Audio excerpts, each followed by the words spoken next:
Sejam muito bem-vindos ao nosso canal. Aqui trazemos informações de ativos do Brasil e do exterior. No vídeo de hoje vamos falar do KNRI11, o KINEA Renda Imobiliária.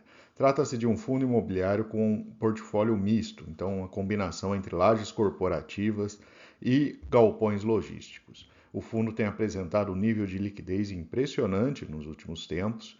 Vamos analisar os seus principais dados, avaliar os seus rendimentos e comparar ele com outros fundos da bolsa.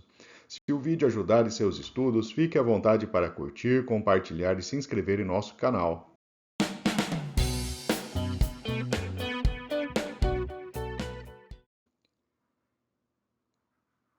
Vamos começar então com os indicadores operacionais do fundo. Temos aqui a evolução da vacância. A gente tem aí a vacância física, ela subiu um pouco, né, nos últimos meses, mas mesmo assim a gente tem uma queda na vacância financeira, que é um ponto importante para o fundo. Está atingindo aí um patamar de 6,2% de vacância financeira. Tem um detalhe sutil sobre a vacância, né, que o principal ponto, quase 99% da vacância está concentrada na área de escritórios e 83% na área de escritórios no Rio de Janeiro. Então, é um ponto bem marcado ali, né, dentro do portfólio. São alguns imóveis ali voltados para a área de escritórios do Rio de Janeiro que estão apresentando um patamar de vacância mais elevado. Vamos trazer então os resultados financeiros do fundo. A gente tem receitas de aluguel na casa de 22 milhões de reais, né? O fundo apresentou também lucro com venda de ativos, né, na casa de 1,8 milhões. O resultado total fechando em 1,04 com uma distribuição de R$ 1, né? Aqui temos então a quebra dos resultados, né? O fundo tem uma receita potencial na casa de 30 milhões de reais. A vacância aí prejudica, né? Abate quase 2 milhões. Temos carências e descontos também, né? Os contratos mais recentes que o fundo fecha, ele apresenta um período de carência. E temos também aqui uma receita não recorrente de 1,5 milhão de reais. Então, essa é a composição do rendimento, né, do fundo ao longo dos últimos meses, e ele tem mantido aí um patamar de distribuição na casa de R$ 1 por cota. Vamos falar então dos maiores ativos que compõem a carteira, né, o resultado do portfólio. A gente tem o Diogo Moreira 184, né, é uma laje de escritórios com área bruta de 12 mil metros quadrados, um contrato atípico, né, e tem um valor aí de 335 milhões. O locatário é a Band. Então, essas são fotos aí do empreendimento, né, ele bem localizado na cidade de São Paulo e por conta disso aí tem um valor por metro quadrado mais elevado. Tem o centro de distribuição em Pouso Alegre, de 87 mil metros quadrados. Ele está com vacância também na casa de zero, né? Então, locado por uma empresa de setor de consumo. Aqui temos algumas fotos do empreendimento. E o CD em Santa Cruz, no Rio de Janeiro, com 64 mil metros quadrados, contrato atípico com as lojas Renner. Então, esses são os três maiores ativos que compõem o portfólio de resultados do KNRI 11. Falando um pouco de liquidez, né? Então o fundo ele tem apresentado um patamar de liquidez bastante elevado já desde aí de 2019, né? Ele tem um volume diário médio de mais de 12 milhões de reais de negociação, então é um patamar de liquidez bastante elevado para um fundo imobiliário, né? Mesmo aí mais recente, né? E aqui temos a evolução das 8 emissões que o fundo registrou, né? Interessante observar ali a linha, né, rentabilidade do fundo em relação ao CDI. A gente observa que até a terceira emissão, quem entrou no fundo, né, a terceira emissão foi realizada em 2012. Então estamos falando aí de 12 anos atrás, né? Conseguiu aí uma rentabilidade acima do CDI. Quem entrou depois nesse fundo ali já pegou uma composição aí de resultados negativo. Então, esse é um ponto de atenção, né? Mesmo num histórico mais longo, a gente está falando aí de mais de 10 anos, né? Há investidores aí que conseguiram um resultado abaixo do CDI investindo nesse fundo imobiliário. Então, esse é um ponto de atenção, né?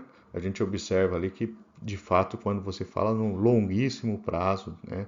E pegando aí o fundo a um patamar bem mais descontado, você consegue aí ter um resultado positivo. Caso contrário, você fica ali num cenário um pouco pior aí para o seu investimento, né? Lógico, você gera um fluxo de caixa mensal, né? Essa é a característica importante do fundo imobiliário, né? Mas olhando ali no resultado global do investimento, ele pode aí fazer você ficar no prejuízo. Vamos apontar então os piores ativos do portfólio. Então, o primeiro deles, Buenos Aires Corporate, fica no centro do Rio de Janeiro, são quase 7.000 metros quadrados de área bruta locável. Tem uma vacância de 94%, é um patamar de vacância bastante elevado. Então, temos aqui as fotos do empreendimento. O Botafogo Trade Center fica no bairro de Botafogo, no Rio de Janeiro também. É um edifício com avaliação de 97 milhões de reais e vacância de 50%, ou seja, metade do edifício está vazio, né? E o Lagoa Corporate, no Rio de Janeiro também, né, próximo ao bairro de Botafogo, né? Entre Botafogo e Lagoa Rodrigo de Freitas, ele tem uma vacância de 22%. Então, esses daqui são os piores ativos, todos eles de lajes corporativas e na cidade do Rio de Janeiro. Então, é um ponto bem marcado ali, bem característico do fundo, né? Esses ativos que estão nessa categoria ali estão penalizando bastante ali o rendimento do fundo. E falando do portfólio do fundo, vamos para uma visão geral então, né? Então temos aí a maior parte dos ativos no estado de São Paulo, né? Tanto logístico quanto de escritórios, lajes corporativas. Temos 2 ativos em Minas Gerais e 4 no estado do Rio de Janeiro. São 721 mil metros quadrados de área bruta em 13 edifícios corporativos e 8 galpões logísticos. Lógico que os galpões puxam aí essa área total para cima, né? 43% no setor de indústria, 23% comércio e 11% serviços. São 150 inquilinos do fundo. A receita por estado, quase 70% no estado de São Paulo e depois aí 15% no Rio de Janeiro, 15% em Minas Gerais. 46,6% são logísticos e 46% contratos atípicos. O IPCA responde por 69% do índice de reajuste e 31% IGPM. E aqui temos o cronograma de vencimento dos contratos, né? Temos aí 25, 26, 27, né? Com um percentual ali dos seus contratos sendo renováveis, né? Então, são contratos, né, que estão até relativamente próximos aí de renovação. E um outro ponto importante, né, a carência. Então, os contratos recentes, né, possuem aí um período de carência. Então temos aqui a evolução dela chegando a R$570 mil por mês em junho de 2025, né? Então esse é o incremento que esperamos ter na receita do fundo à medida que vão caindo aí essas datas de carência desses últimos contratos de locação. Falando de patrimônio, então a gente tem os passivos do fundo, né? A gente tem o B-Square, que ele tem uma expectativa, né, uma obra com expectativa de conclusão no primeiro semestre de 26, o fundo aportou 250 milhões praticamente. Com isso, contraiu uma dívida de 195 milhões a TR mais 9,5%, emitida pelo Bradesco. O CD Cabreúva, né, ele tem um valor de avaliação de 700 milhões, o fundo possui uma alavancagem de 150 milhões. Estão aí em processo de negociação dos termos ali, né, buscando manter esse instrumento financeiro em curso. Então, esses são os dois passivos relevantes que o fundo possui dentro da sua carteira. Trazendo agora então os gráficos e indicadores, o fundo ele apresentou uma queda, né, desde 2019 até 2022. Depois ele apresentou uma leve recuperação, ficou aí no meados de 23 até meados de 24 num patamar mais alto e caiu recentemente de preço, né? Então ele está sendo negociado aqui nesse momento a um patamar um pouco mais baixo do que ele já foi negociado. Sua relação preço-valor patrimonial de 0,87, né? É interessante ver que ele teve um crescimento nos dividendos nos últimos 3 anos, a gente já vai ver a sua liquidez bastante elevada, né, em 281 mil cotistas. Então aqui temos a evolução dos dividendos pagos pelo KNRI 11, a gente observa que ano a ano ali ele apresenta um leve crescimento aí desses pagamentos.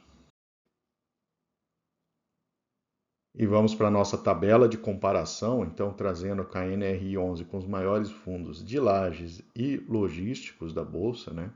O primeiro ponto a observar é que o rendimento dele, o dividend yield, ainda está num patamar baixo, próximo aí a HGLG 11, que é um fundo que está num patamar mais baixo de dividend yield na área de logística. Então, eu entendo que ele deveria estar aí com um dividend yield um pouco mais alto, né? Uma vez que a gente tem as lajes corporativas mais desvalorizadas, né? E isso tenderia a puxar o preço dele um pouco mais para baixo, né?